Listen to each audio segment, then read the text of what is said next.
Ano yung nandito, miss? So we have here the largest rodent, the capybara. Ayun. Ang capybara. Ito na pala. They are semi-aquatic animal. Wag lang po tatakbo, baka po madapa. Huli. Ang capybara. Di ba pwede pakainin to, no? Pwede po. Mag 50 pesos. 50 pesos.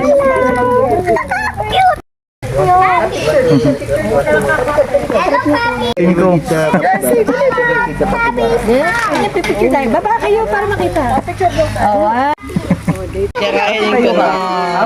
Pag nakagat Ewan ko sa'yo, papakain pa kayo. wag na. 50 pesos. Panoorin mo na lang. Looks like human blood. Sige.